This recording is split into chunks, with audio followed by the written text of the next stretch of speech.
মাস দুয়েক আগে আপনার অসুস্থতা, আপনার যে হঠাৎ হার্ট অ্যাটাক হয়েছিল, সেটাতে পুরো দেশই আমরা আসলে নড়ে গিয়েছিলাম। অবভিয়াসলি আপনার পরিবার, স্ত্রী, সন্তান, মা, ভাই, আত্মীয়স্বজন, বন্ধু-বান্ধব তাদের জন্য সেটা খুব শকিং ছিল। এখন যখন আপনি পেছনে ফিরে তাকান, আপনার আসলে সবচেয়ে প্রথম কোন জিনিসটা মনে পড়ে?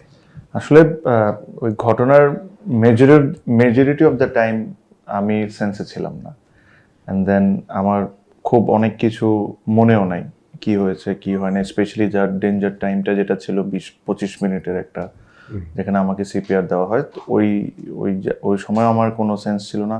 বাট আমি যখন সেন্সে ফিরি, যদি আমার এখন চোখ বন্ধ করে ওই পুরা ইনসিডেন্টটা চিন্তা করতে হয়, তাহলে আমার ছেলে মেয়েকে যখন আমি ফার্স্ট টাইম দেখছিলাম, ওটা that I remember very clearly. সেন্সে যখন আসলেন, বলছিলেন যে সবচেয়ে এখন পেছনে ফিরে তাকালে বাচ্চা দুইটার মুখে আসলে মনে আসে। কি কথা বলছিলেন ওদের সাথে?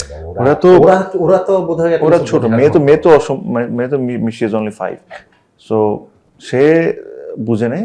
ছেলে হালকা পাতলা বুঝতে পারছে, I thought. And but kids are kids, ওরা মানে they behaved exactly the way the kids behave, and I wanted them to behave that way. মানে আমি দে ওয়ার নর্মাল, ওকে দেখে মনে হয় না কিছু না, but for me to see them was a big thing. মানে যখন আমি দূরের থেকে দেখছি they are walking, that is the memory that I will have rest of my life.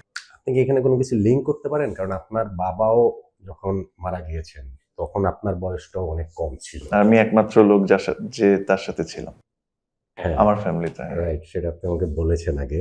আপনি কি রিলেট করতে পারেন যে বয়সে আমার দুইটা বাচ্চাকে আমি দেখছি, আমিও প্রবাবলি হয়তো বা যদি সবকিছু আমার জন্য আমার কাছে মনে হয় ওই সময় থেকে এখন কষ্ট বেশি।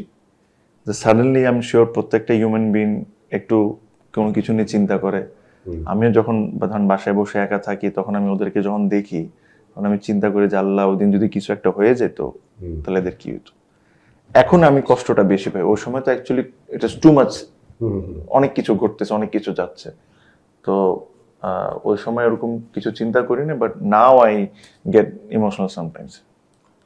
ভাবি কতটা ইমোশনাল ছিলেন বললেন যে আই থিঙ্ক আমার কাছে মনে হয় she was the strongest. And মানে ও যদি ভেঙে পড়তো, আমার জন্য খুব ডিফিকাল্ট হয়ে যেত। আমার জন্য না, আমার পুরো পরিবারের জন্য খুব ডিফিকাল্ট হয়ে যেত।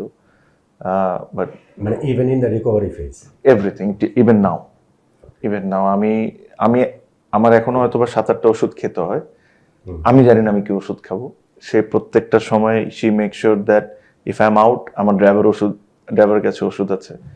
Everything she tax care. So মানে ওর পুরা জিনিসটা যেভাবে করে সে হ্যান্ডেল করছে, মানে I must say that I am an extremely proud man to have a wife like her. একটা কথা যদি বলা যায় যে ভাবি কি বলছে আপনাদের কনভারসেশনে?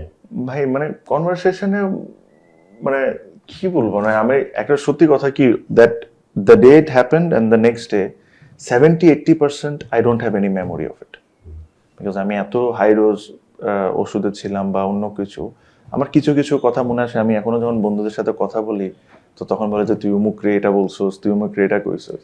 আমি হাসি শুনে, কিন্তু genuinely I do not remember, I do not have that memory যেদিন হয়েছে তার পরের দিন পর্যন্ত। আফটার দ্যাট না, আমি বলছি যে ভাবি কি এখন আপনার কনভারসেশন ওইটা বলে কিনা যে আপনি যেটা বললেন যে তুমি না থাকলে তাহলে আমাদের বাচ্চাদের কি হতো, বা এখন হচ্ছে কি এই যে ওষুধ খেতে হবে, আপনি বললেন আমি জানি না, যে না আমি এত কেয়ারলেস হওয়ার যাবে না, এগুলো তো কেয়ারলেস না, আমি শুধরে গেছি।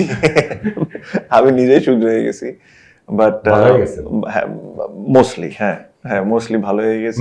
ভালো নিয়ম শৃঙ্খলার কথা বলছি, লাইফটা একটা না তা আমি improve my life massive way. এখন বেশি রাত করে ঘুমাইতে, তাড়াতাড়ি ঘুমাই যেতে হয়। Even if I am watching TV, সে ঘুম থেকে উঠে হলো এসে যাবে যে you have to go to the bed.